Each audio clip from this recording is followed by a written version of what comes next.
Bedtime Stories made for you by Diggy and George. The Little Star. There was once a tiny, tiny star about the same size as a mosquito.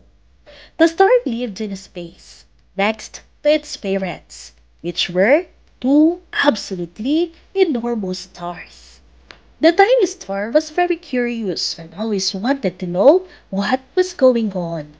She wanted to travel around to see for herself, but her parents told her that she was still too little to go off on her own, and that she would have to wait. One day, the star saw a little blue planet.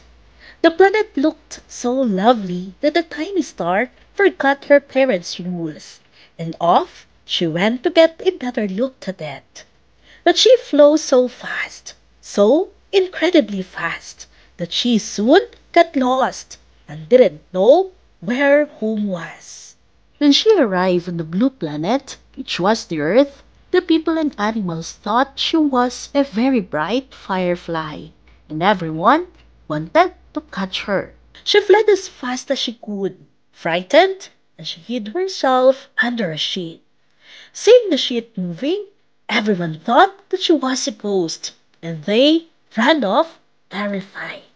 The little star used her new disguise to have fun, scaring the living daylights out of everyone she met. As she went on, she arrived at the mountain, where a great dragon lived.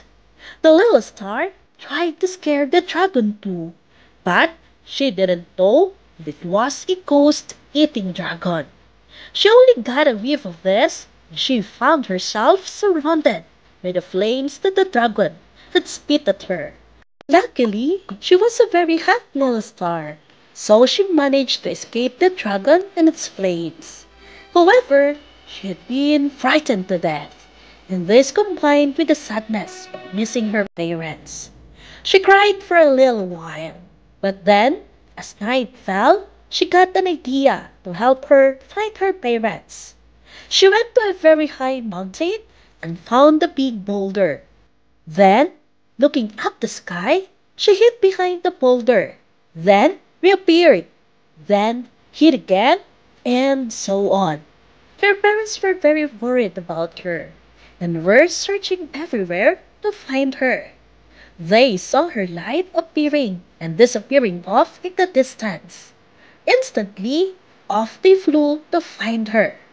So the little star had tasted adventure and learned many things. But she no longer wanted to go off on her own until she was much older.